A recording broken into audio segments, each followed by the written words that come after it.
Hey guys, Eric Gonzales again here with Nevada Real Estate Group. Today I'm having a chat with Sharon Thomson with Neo Home Loans. Lately we've been getting a lot of questions, does it make sense to buy right now with interest rates so high? And generally we're finding that the answer is yes, and I'm going to let Sharon explain why. Well, Eric, one thing that we've been doing is we've been getting a lot of seller credits. Even though interest rates are high, we are able to get clients in for either zero down or little down because we are able to get these seller credits towards closing costs. So if you want, we can go over to the whiteboard and we can do an example. Fantastic, yeah, and I think we've also been negotiating really great deals. So homes that are listed at $450, we're getting around $420, $415 after those seller credits. So that's something to take into consideration also when looking at the long term.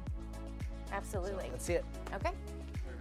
Okay, Eric, one example that I did work up was a purchase price of about $400,000. And how does that make sense in the higher interest rate market, and what does that look like? So we put together $400,000 purchase price. Putting 5% down would be about $20,000. When we take into consideration PITI, which is principal, interest, taxes, insurance, and mortgage insurance, because we're putting less than 20% down, the payment comes out to about $26.75. And that's everything. So how does that relate in, let's say rent? If we're looking at a house at about $400,000, our rent is going to be similar to about $2,500. So the difference in payment between purchasing a home and renting a home right now in today's market is about $175. So the first question we have to ask clients is it worth it for $175 to own your own home? And 90% of the time the answer is going to be yes. The other thing that we look at as far as rent compared to owning is, does this rent pay anything towards a principal balance? No, it does not. $26.75 not only is going to be a mortgage payment on a house you own, but it's also going to put money towards principal, where rent doesn't do that. Then if you add on top of that, adding in appreciation and gaining equity, this more than makes sense compared to this. The other thing that we look at is seller credits. So right now we talked about in this market, we're seeing a lot of seller credits. Seller credits is where a seller gives you credit to either buy down your rate, pay for closing costs, anything along those lines outside of the down payment. So we're seeing seller credits at about $10,000 to $15,000 on average. That's average. So the big question that we ask ourselves is, what's going to happen to rates? What will rates do in the next year to 2 years? We already know, history tells us rates will come down at some point. And we say, when will rates come down? I don't know. But right now we're thinking a year, maybe 2 years. So let's take this same example, $400,000, okay? And let's do 5% down, just like we did. And let's do it at a 4.99 interest rate. So hey, rates came down in a year. We're gonna refinance at 4.99.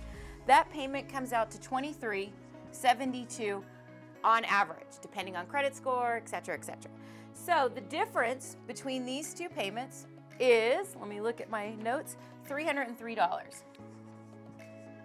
So if we say, hey, we're gonna refinance in 12 months, and we're gonna get this lower payment for you, which now we're gonna be below the average rent, we're gonna own our home, we're gonna be putting money towards principal and gaining equity, and the only difference for that 1 year was $303, let's multiply that by 12. Let's say it takes us 1 year to refinance and we paid that higher amount of $303 for 1 year. That comes out to, let me get my notes, excuse me, that comes out to $36.36. So if you take into consideration a $10,000 seller credit that we're getting towards these closing costs, you came out ahead plus $63.64. Let's say that it takes 2 years before you can refinance times 24, and you get that lower payment. That comes out to $72.72, still giving you a positive with your seller credit of $27.28. So does it make sense to buy now in today's market? I really feel like we put together a good example here to show that not only can we get these seller credits, we have clients that are using down payment assistance, VA, USDA. Those clients are literally coming in with $0. And in 1 year, as opposed to the last 2 years where people had to go $50,000, $60,000 over asking, they're actually going to come out ahead at the end. Awesome, Sharon. Thank you so much. That was a great example. Sharon used a value of $400,000.